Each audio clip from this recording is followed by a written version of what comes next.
Bonjour et bienvenue dans cette vidéo. Nous allons voir ensemble aujourd'hui comment mesurer la vitesse du son dans l'air. Discutons donc dans un premier temps de l'expérience à réaliser pour mesurer la vitesse du son dans l'air. Il nous faut une table, un ordinateur, mais aussi un microphone relié à cet ordinateur qui est séparé d'une distance de 1 mètre d'un second microphone, lui aussi relié à l'ordinateur. Il faut maintenant produire un son. Pour cela, on peut prendre l'exemple d'une personne qui tape des mains. Il est important que le son soit sec. Voyons maintenant ce qui se passe lorsque le son est produit. Le son va se propager dans l'air, passer d'abord par le microphone 1, puis par le microphone 2. Les microphones jouent donc le rôle de détecteur, ils vont recevoir le son et vont transmettre les informations à l'ordinateur. On va donc maintenant analyser les résultats recueillis par l'ordinateur. Analysons donc nos résultats. Voici l'expérience vue d'un autre angle. Il faut se rappeler que les deux microphones sont distants d'1 mètre. Voici donc ce qui est indiqué sur l'ordinateur. On va faire un zoom sur ces deux courbes où l'abscisse est ici le temps en millisecondes. Le signal envoyé par le microphone 1 est représenté en violet, celui du microphone 2 en bleu. On va donc maintenant pouvoir analyser ces résultats. On cherche la vitesse du son dans l'air. Pour effectuer notre calcul, nous allons utiliser une formule mathématique bien connue qui relie la distance, la vitesse et le temps. La distance parcourue par un objet est égale à la vitesse de cet objet multipliée par l'intervalle de temps considéré. Le delta, c'est-à-dire le petit triangle avant le t, indique bien qu'on considère un intervalle de temps. Le delta t est appelé décalage ou retard. Sauf que voilà, nous cherchons la vitesse du son dans l'air. Il va donc falloir modifier cette formule mathématique pour exprimer la vitesse en fonction des deux autres grandeurs physiques que sont la distance et le temps. On en déduit que la vitesse est égale à la distance divisée par le temps. Si on choisit d'exprimer la vitesse en mètres par seconde, la distance devra être exprimée en mètres et le temps en secondes. On va maintenant s'aider de nos résultats expérimentaux pour pouvoir effectuer le calcul.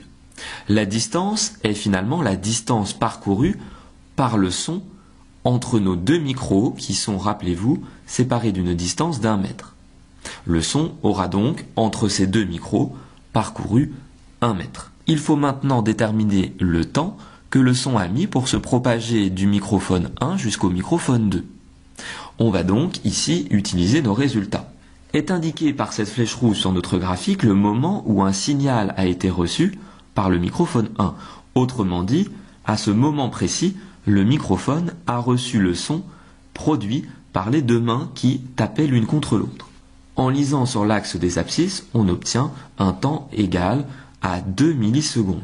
La flèche rouge ici indique cette fois-ci le moment où le microphone 2 a reçu un signal, autrement dit le moment où il a reçu le son émis par les deux mains.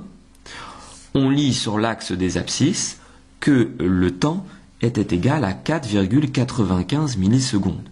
On peut donc maintenant aisément calculer le décalage, c'est-à-dire le temps mis par le son pour aller du microphone 1 au microphone 2. Il suffit en effet d'effectuer une simple soustraction.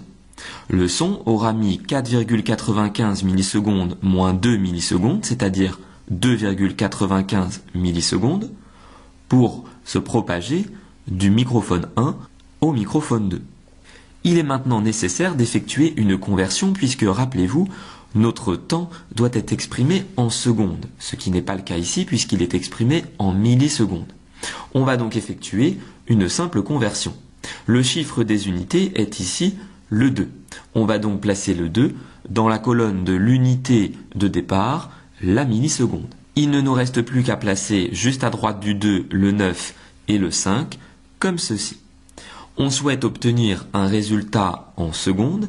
Il va donc falloir ici mettre 3 zéros pour atteindre la colonne des secondes et ne pas oublier la virgule dans la colonne de l'unité finale, à savoir la seconde. On en déduit donc que 2,95 millisecondes sont égales à 0,00295 secondes. On peut maintenant facilement effectuer notre calcul. La vitesse est égale à 1, puisque c'est notre distance, 1 mètre, divisé par le temps, en secondes. Et en effectuant cela à la calculatrice, on trouve que la vitesse est environ égale à 339 mètres par seconde. On trouve, d'après notre expérience, que la vitesse du son dans l'air est égale à 339 mètres par seconde environ, ce qui n'est pas loin du résultat théorique, puisqu'on considérera par la suite que la vitesse du son dans l'air est de 340 mètres par seconde. On a donc bien ici, grâce à notre expérience, pu déterminer la vitesse du son dans l'air. Cette présentation est maintenant terminée, j'espère qu'elle aura été claire. N'hésite pas à t'abonner à ma chaîne YouTube et je te dis à très bientôt pour de nouvelles vidéos.